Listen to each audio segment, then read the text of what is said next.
কালকে রাতে আমরা বানিয়ে নিয়েছিলাম বেবিকর্ন, চিলি বেবিকর্ন। তার জন্য এখানে সমস্ত কিছু কেটে নেওয়া হয়েছে, আর এখানে পিস পিস করে বেবিকর্নগুলোকে কেটে সেদ্ধ করতে দেওয়া হয়েছে।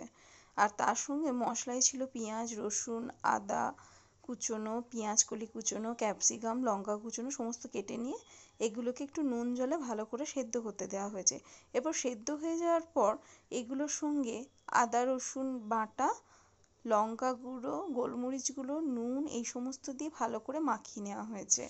এটা কিছুক্ষণ মাখিয়ে নেওয়ার পরই তোমাকে মাখিয়ে নিতে হবে ময়দা আর কর্নফ্লাওয়ারের সাথে।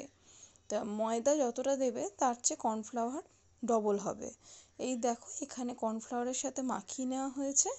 এবার কর্নফ্লাওয়ারের সঙ্গে মাখিয়ে নেওয়ার পর এগুলোকে ভাজতে হবে। এগুলো দুবার করে ভাজতে হয়, মানে ডিপ ফ্রাই করতে হয় দুবার। প্রথমে একবার হালকা ফ্রাই করে তুলে নিতে হবে, তারপর করতে হবে ডবল ফ্রাই।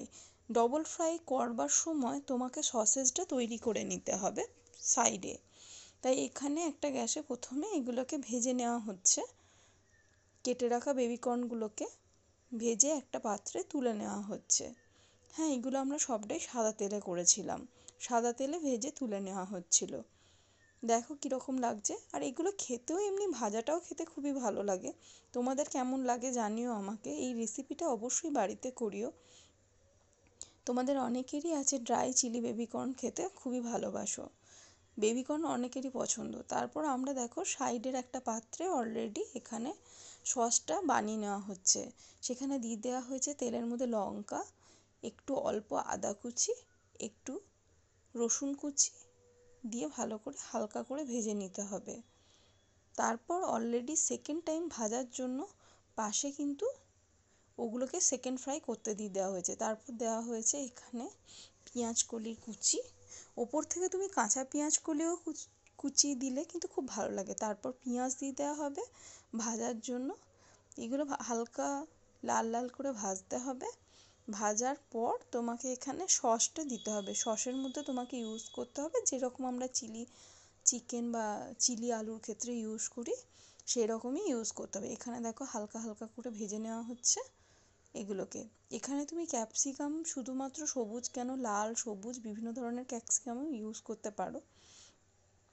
তোমাকে এখানে সসের জন্য ইউজ করতে পারো। আমরা বেশিরভাগটাই কিষানের টমেটো সসটাই বেশি পছন্দ করি, তাই কিষানের tomato sauce, vinegar, soya sauce, chilli sauce সব রকমই দিয়ে দেওয়া হয়েছে। আমাদের খাবারে তুমি কখনোই দেখবে না লঙ্কা গুঁড়ো ইউজ করতে, কারণ আমরা কেউ লঙ্কা গুঁড়ো খাই না।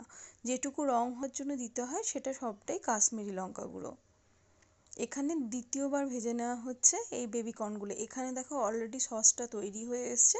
এবার বেবিকর্নগুলো ভেজে এর মধ্যে মেশাতে থাকতে হবে।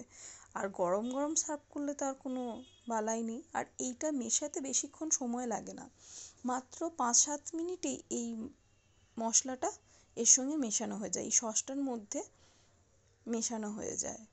এরপরই গরম গরম সার্ভ করে নাও আর খেয়ে নাও। তাহলে আবার কি, গরম গরম সার্ভ করে বেবিকর্ন বানিয়ে নাও বাড়িতে আর সন্ধেবেলার মজায় ওঠাও বাড়িতে। সবচেয়ে বড় কথা হচ্ছে বাড়িতে কোনো খাবার খেলে তাতে শরীর অসুস্থ হওয়ার চান্সেস কম থাকে, কারণ সেখানে ভালো তেল ইউজ হয়। তোমাদের কেমন লাগলো এই রেসিপিটা আমাকে অবশ্যই জানিও। আমরা তো কাল সন্ধেবেলায় এটা খেয়ে খুবই মজা করেছি। আর তোমরা? আর বাড়িতে খাবার তৈরি করলে লিমিটের কোনো ব্যাপার থাকে না যে এক প্লেটই খেতে হবে, এরকম কোনো ব্যাপার থাকে না।